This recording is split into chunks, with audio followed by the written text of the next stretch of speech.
Жогорку кеңештин депутаттары Улукбек Ормонов менен Элмурза Сатыбалдиев Өзгөн районунун эли менен жолугушту. Жолугушууга мамлекеттик мекемелердин жана өз алдынча башкаруу органдарынын өкүлдөрү катышты. Ыйык Рамазан айы менен куттуктайбыз барыңыздарды. Кемпирабад суу сактагычын пайдалануунун кесепеттерин жоюу фондуна 2023-жылга карата суу сактагычтын жээгинде жайгашкан 5 айыл өкмөттүн каржылык жактан колдоо максатында 60 миллион сом бөлүнгөн. Андан сырткары Жаман Адыр айыл аймагындагы 1,5 миң гектарга жакын жерди суугарууну камсыздоо боюнча долбоорлор жана изилдөө иштери башталган. Президентибиз Садыр Нуркожоевич мына биздин депутатыбыз Элмурза Акиевич өзү дагы жолугуп чыкты, мен да жолугуп чыкканмын. Жалпы Өзгөн элине өзүнүн саламын айтып жиберди. Ошол сөзүнүн өтөсүнөн чыгып, 2023-жылга ошол фондко 60 миллион сом акча бөлүндү азыр, урматтуу туугандар. Бул 60 миллион сом акчаны ошол Кемпирабадтын жээгинде жайгашкан ушу 5 айыл өкмөттүн айылдык кеңешинин депутаттарынын чечими менен ошол суу сактагычтын тийгизген кесепеттерин жоюу жана социалдык объекттерге гана жумшалат деген атайын жобо даяр бүгүнкү күндө. Муну ушул айыл өкмөтү менен бирге айыл кеңешинин депутаттары негизги бул жерде ошол каражатты кармоочу болуп райондун акими эсептелет.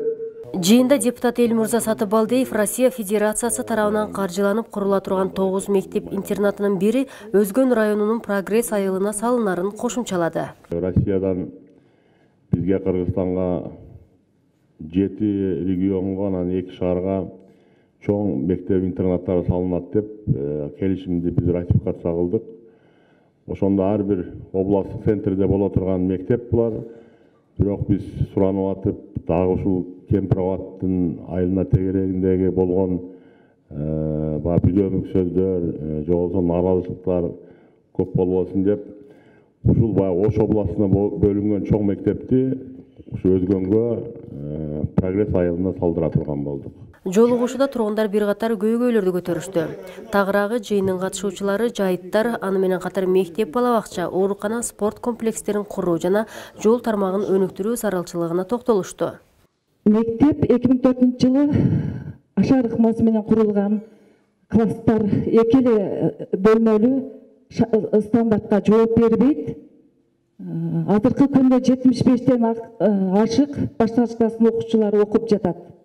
Көптөгөн окуучулар жолдон аябай кыйналып, ысык суукка тоңуп, барып каттап окуп жатышат.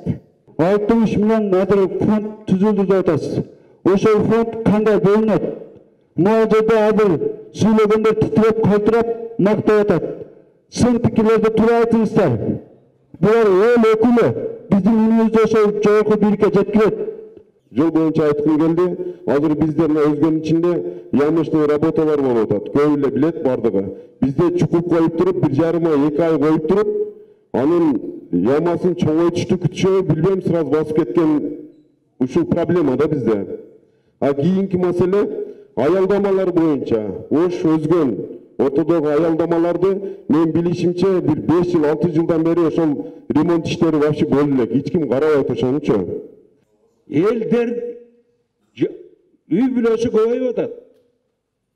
Жаш аял келиндер балдарын үйлөп бөлүп атат. Бир кулачок жер жок. Ыңгайсыз жерди трансформацияны жүргүзүп туруп, сайдын боюн 90-жылдары лескоздун карамагына өтүп кеткен. Мен ошондо исполком элем. Совхоз колхоздун жерин лескозго өткөрүп, бир причина болгон. Мына азыркыга чейин кыйын акыбалда. Муну ким чечет? Дагы бир маселе айыл чарбага.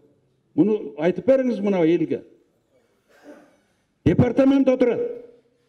Департаментке азыр жүктөп койгонсуңар, жана ППС'ин жерин. Чече албай отуруп атат. Кандай кылып чечиш керек? Эмне кылып чечиш керек? Биздин балабакчанын курулушуна кайдыгер карабайм, Аким мырза сизден дагы суранып кетем.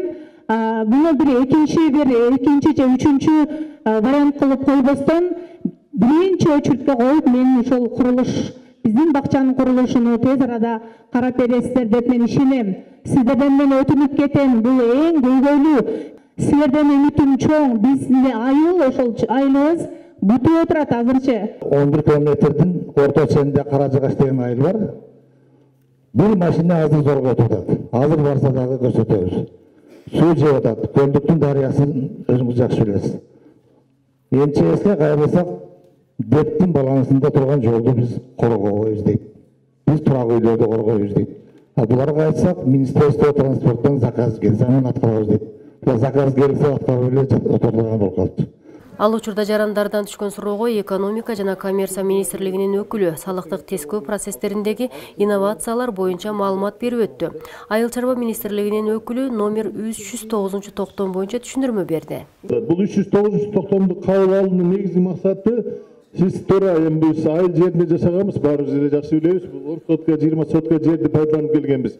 Бирок ошол чоң чарбаларга мүмкүнчүлүк берүү менен биз бүгүнкү күндө ошол Россиянын же болбосо башка рыноктарга ошол өзүбүздүн өндүргөн буудай, эт багытындагы жана болбосо башка бир продукцияларды экспорттоо максатында бул министрлик кабинет тарабынан кабыл алынган. Мурда бул жер аянты пайдалануу өзү ошол мамлекеттики деп аталат. Бул мамлекет тарабынан каралып келген, бирок айыл өкмөттөрү бөлүштүрүп келген. Азыркы учурда токтомго ылайык 50%-ын айыл өкмөттөрү ошол конкурстун негизинде жарандарга пайдаланып коет. Ал эми 50%-ын ошол асыл тукум чарбаларына, үйрөнчүлүк чарбаларга пайдалануу үчүн берилет. Жыйынтыгында депутаттар айтылган суроо талаптарды чечүү үчүн бардык күч аракетин жумшай тургандыктарын белгилешти. Акча болсо кайдыра деген сөз бар го.